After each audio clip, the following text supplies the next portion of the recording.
Hi friends, long time no see. I cut my hair and I'm gonna do my December wrap up today, even though it is January 14th. The thing is, I've been home for winter break and I've really haven't had a second to film anything, nor the motivation. I've been working a bunch and just like seeing friends that I never see, so that has been taking up a lot of my time, but I did still want to do my December wrap up because I love making wrap up videos and I didn't want to skip out on the last one of the year. I also really still want to make end of the year. It's the beginning of the next year, but I really want to make end of the year book videos, like my stats and stuff on Goodreads, but that'll come maybe in the future, but not now. It will not come on time and there's nothing I can do about it. So I've read 1, 2, 3, 4, 5, 6, 7, 8, 9, 10, 11 books. So let's just get into it. The first book I read this month was The Push, and oh wait, I meant last month. That's what I meant. So The Push was an interesting one. Oh, my iPad just died. Awesome. Okay, 1 second. This is my laptop wallpaper. It's Jinx from Arcane. That might be a red flag. So yes, I read The Push. I gave it 3.5 stars, rounded it up to 4. What did I think about The Push? You may be wondering. So, I mean, I thought it was a really cool concept because it's like following this mother that had kind of a shitty childhood or, you know, weird upbringing with her mom, and then her mom also had a complicated upbringing in life. And so it's interesting, it does go kind of back in time with her mother and her grandmother. But I did find it very, almost weirdly comforting that this mother was having so many thoughts and doubts that are so unconventional to someone just like beginning their journey in motherhood. Basically what I mean by that is like this book really highlights the fears of being a mother instead of like how, you know, it's usually depicted as like such a gift to be a mother and to have a baby, but it really addresses some more like realistic topics and darker thoughts of like, you know, wondering if you're capable of being a mother or a good mother, or you're capable of loving your kid.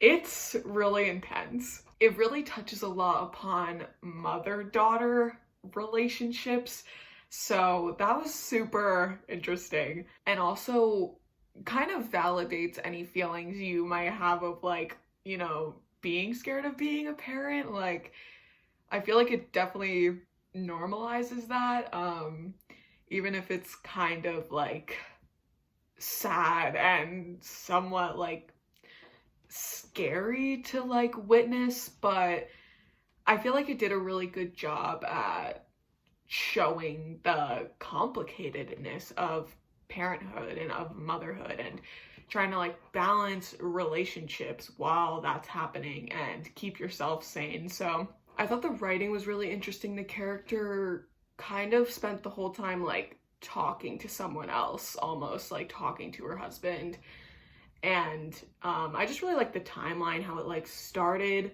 with her marriage and her having kids and then the downfall of that. There were moments where I kind of felt a little bored, but I still gave it 3.5, 4 stars, so it was pretty solid to me. The next book I read was The Giver, and I was super excited to read this because this is a reread of mine. The first time I read this, I was in the 8th grade, so it's been a minute. The Giver actually was like the book that got me back into reading as like a teenager, so I was really excited to reread this one. I consider it one of my favorite books, but I haven't read it in years, and it really didn't disappoint me. Like, I loved it just as much. I gave it 5 stars. I just like loved the simplicity of the concept, of like this kind of utopia that The Giver is set in, and also like the idea that they almost like nominate one person to be the receiver of memory and that no one else can have it, and that this young boy is becoming the new receiver, basically, and he knows so much that no one else knows, and like what that would do to a person. And it's just, I honestly just think it's such a remarkable story. I've never read the like sequel novels, and there's 3 of them, but I heard they're not really a continuation of the first book, so I'm iffy if I want to read those or not. But I really love the first one. I just think it's amazing. I just love it, and it's so simple, like I said, but it just holds so much weight. I just think it's brilliant. It's one of my favorites, and I was just filled with joy, like, while reading it, after reading it. It was just such a good feeling book. Next thing I read was the Harley Quinn Eat Bang Kill Tour issue 5. This one I gave 5 stars. Yeah, I don't feel like I should really elaborate much. It's just a 5-star comic. All of the comics are so good. It's incredible. This one I really liked because, I mean, this one was actually probably one of my favorites. It really addressed Ivy's trauma and why she has been kind of reacting in irrational ways in the previous few comics. So this one actually like made me tear up, and like it was just so good the way they addressed Ivy's background. So I really liked this one. Next book I read was called Vanishing Girls, and I actually picked this up from my school library because I forgot my book one day when I was going to class. So I was like, oh, this is a perfect excuse to buy a book. So I bought this book. It was like really cheap. It was like one of the ones on sale. I got it for like $5, and I really knew nothing about it, but it slapped, you guys. So you're following this detective. Her name's Josie Quinn, and basically she's trying to, what is she trying to do? She's trying to uncover why these girls are vanishing in her town, right? It's just like so action-packed, and she gets like so much more involved than she needs to because she's actually on like leave or like on a suspension.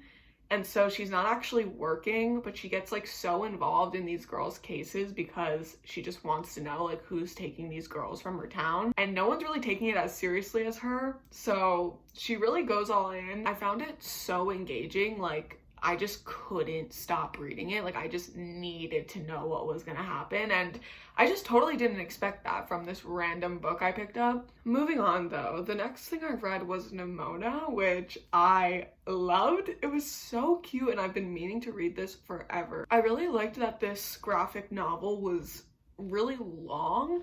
I feel like with graphic novels, sometimes I'm bothered by lack of length, which then in turn kind of turns into lack of plot, you know, because it's not enough for me. But I really feel like with Nimona, they made you love the characters, be so invested.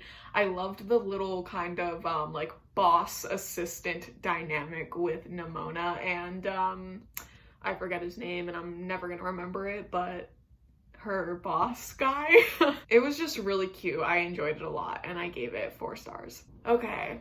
The next thing I read was Anxious People, and I have an unpopular opinion about this, which is that I hated it. Okay, hate is a strong word, but I gave this 2.5 stars. I rounded it up to 3 because there were definitely moments of like joy that I experienced, or moments of like this book was very quotable, and I feel like it had a lot of good lessons, but a lot of it bothered me. So I'm gonna read actually some of my review because I read this so long ago I kind of forget what I thought exactly. So I really enjoyed like the dialogue surrounding second chances, messing up, feeling inadequate, and our reluctance to get to know other people.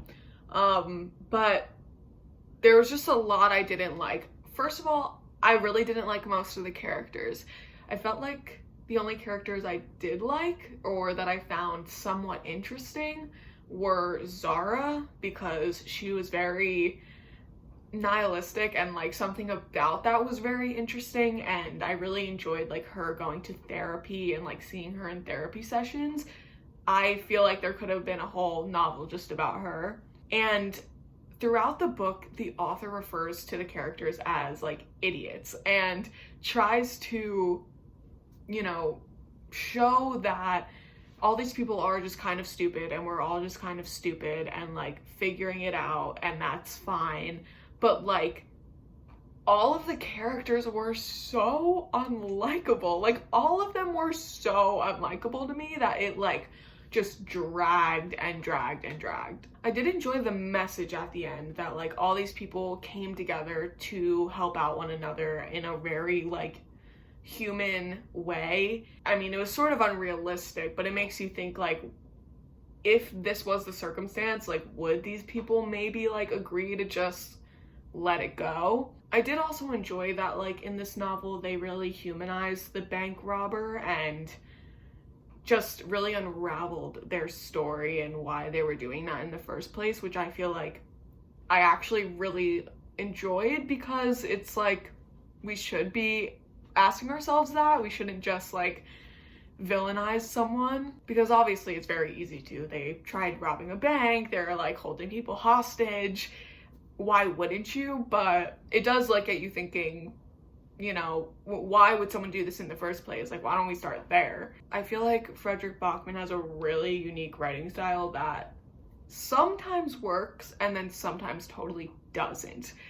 It was like, you know, there's moments where it's super quotable, and then there's other moments where it just sounds kind of cheesy. So I don't know, it was kind of like a give and take. Like sometimes I liked it and then sometimes I was like so annoyed by it. So I don't know, it wasn't my favorite, but ultimately I gave it 2.5 to 3 stars. Next I read Candide. I gave this 3 stars. I have very little memory of this, but you know, Candide is very old. It's the classic. It's pretty short. It's okay. Like, I don't know. It's fine. I gave it 3 stars because I did see a lot of value in what they were talking about, like this whole idea of like pessimism. I really liked the mention of like philosophers and like Candide having a good like friend who's a philosopher, and him believing the philosopher and kind of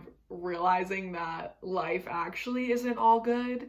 And I don't know, it's kind of like a really old coming of age story, but I think it pretty brilliantly kind of ties together this like idea of like poverty and humanity and like torture and death and all of that, and kind of like really makes you question like the circumstances of someone's life and how that makes them think and how that can change someone's thinking. So yeah, it was pretty good. I liked it.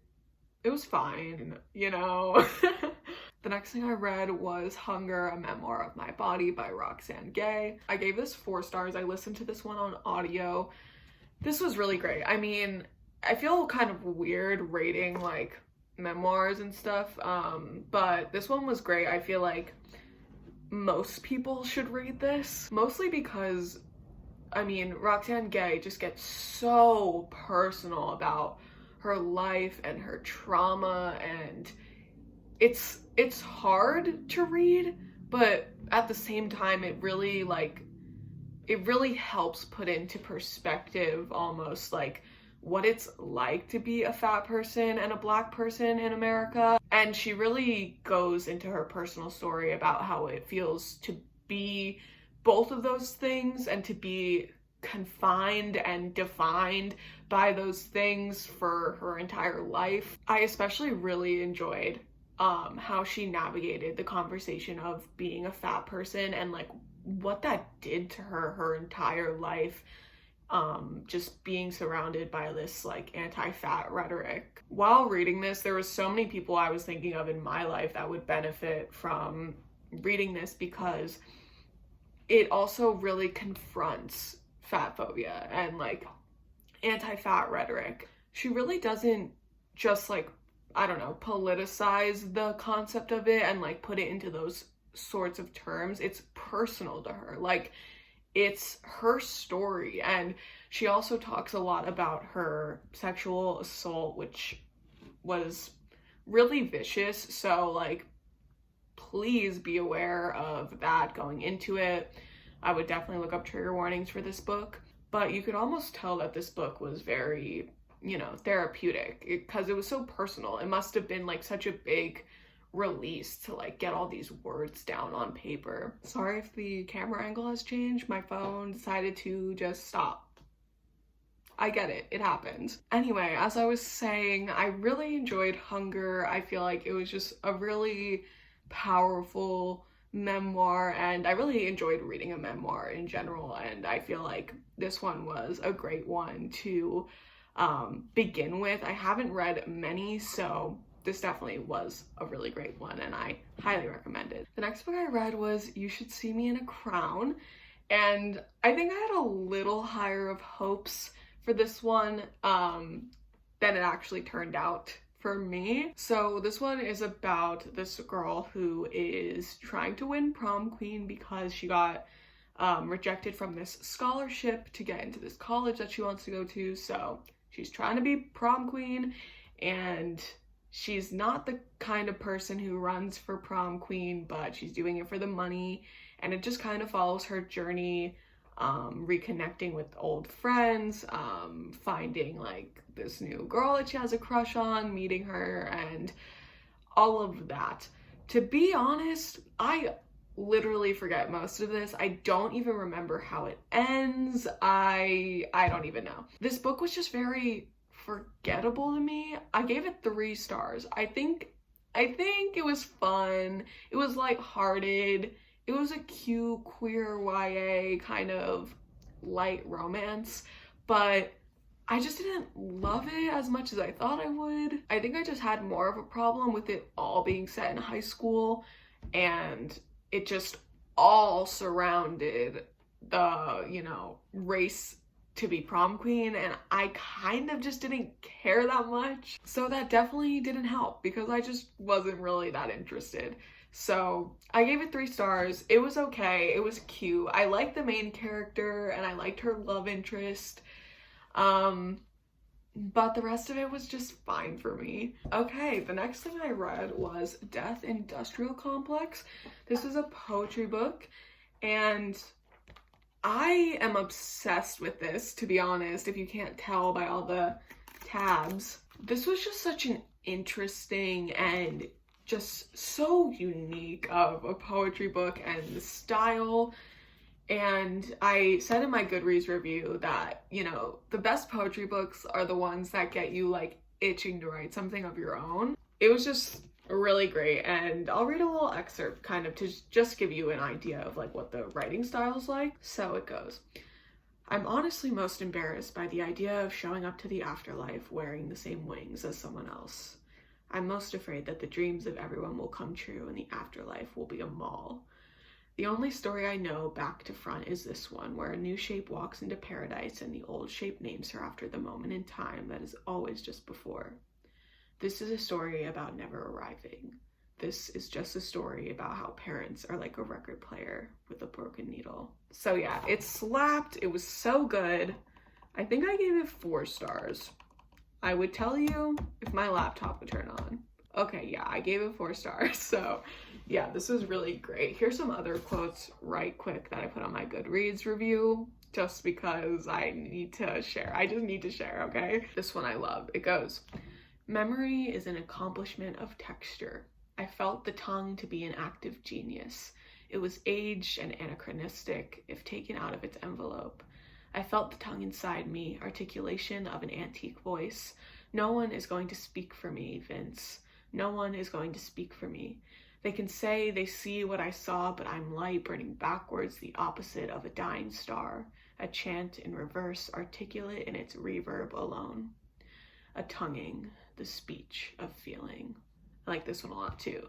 The outline of a body is a good debate, an investment in being present or being absent. Oh my gosh, this one sends me, you guys. It goes, Look me in the eye and tell me you don't already feel squeezed. The ball python has a heart too. How hard have you ever thought about what is inside you? What? I also found this in a used bookstore, so like someone gave this away.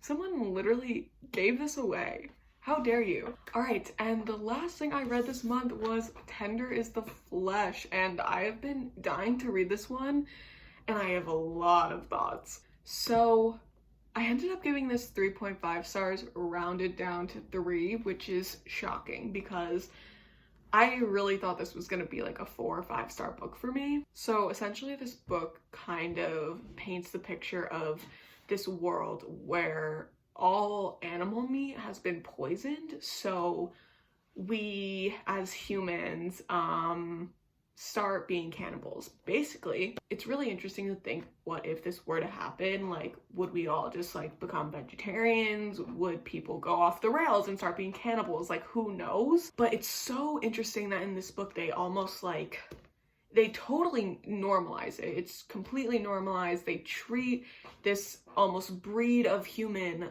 like animals, and there's all these, you know, laws around like how many you can own and what you're allowed to do with them, and it's really creepy and weird and eerie, honestly. You're sort of following this main character who works at one of the like plants, if you will. I don't know what you would call it, just like one of the factories that kills the head, that's what they call it. It's really interesting how everyone is expected to like be chill about this. Like, everyone's like totally fine with it. Everyone's chill. Like, there's a moment where he's like around his niece and nephew, and they like make a joke about being like, oh, I wonder what you taste like. And it's like fine and normal. That's how kids act. So it definitely made me think a lot. But I gotta say, this is gonna be spoilery. I'll put a little disclaimer on the screen because I need to talk about this. So what really got me interested in this book was when our main character, he got basically gifted a head, which is just, he got gifted a human. Like, he got gifted this human girl that was like 20, I think he said, and she also was like this purebred kind of head. Like, she was like branded with this stamp, and she was raised to be this animal, and he just lost a baby, so I guess he's like not in his right mind. His wife left him, whatever, right? So he starts taking care of her, and then it almost seems like he starts like feeling human feelings for her, like not like love, but just like he's caring for her, and that is like a lot more than literally anyone's doing. Like, what he is doing is illegal. Like, he will die. He will be like literally executed if anyone found out what he was doing. But I found it like so intriguing that he was like taking care of this human that was meant to literally just be meat, like just be food, like, and he's taking care of her. And it's just like this really interesting dynamic of like him being so a part of this industry, but then coming home to her, like literally coming home to her and like showering with her and like kissing her and treating her like a human. Really, really weird. I wish so badly that that was more developed, because, you know, eventually he literally gets her pregnant, and oh my god, it blows my mind. It blows my mind. Especially because towards the end, I'm like rooting for them. I hate it. I hate that I'm like this, but I'm reading it and I'm like, oh my god, like, he's so sweet with her. He's so nice with her. Like, maybe he'll keep her around. Like, I don't know. And that's really where it's leading you. Like, you're watching this guy suddenly be so compassionate for humans that are supposed to be animals, basically, and it's making you wonder, like, okay, can someone be essentially like unbrainwashed from something like this, where he's seeing these people being killed every day, and it's like totally desensitized, like literally no one gives a shit. It totally depicts like how this would actually be under capitalism. It really goes into like the industry of it all, which is sort of interesting, but I feel like not as interesting as you would think in the way that it was executed. I feel like it definitely could have been executed differently, but I found myself most interested in the main character and how his relationship was changing with these human animals. You know, I was just very interested in how this individual was thinking. But then the ending, I was legit so mad. I was actually so mad. I'm not like even mad about the ending. I'm just so mad at the main character. Like, really? How dare you? So I definitely do think that this like was something. It was interesting. It got me thinking a lot, but it kind of was also a little disappointing. I mean, I only gave it 3.5 stars because I thought it was gonna explore a lot more that it could have, and it didn't. I heard that this would kind of get into the idea of like, well, if we're eating animals now, what's the difference? Or like just kind of comparing like the reality of like what it's like to eat an animal when it was once living and to eat a human when it was once living. Like just kind of comparing and contrasting and, you know, just wondering like what is the difference, and why are we so dependent on meat, which I find really interesting. I'm a vegetarian and I thought this was going to explore that a little more, but it didn't. It really didn't that much at all, and I was expecting a lot more of that. I also feel like because this is a translated work, it could have lost a bit of weight, you know, being translated. I definitely think this author got their point across, but I do kind of wish there was more. I feel like that was what was most disappointing to me, is that I feel like this could have been way longer, could have had way more substance. It was a bit disappointing. That is everything I read in December of 2021. She's gone, she's dead, she's over, and we're moving into 2022. Who's feeling 22? I don't know about you. Anyway, thank you so much for watching and being here. Let me know if you've read anything I talked about. I would love to know your thoughts and chat with y'all, and I'll see you very soon, hopefully in my next video. All right, bye guys.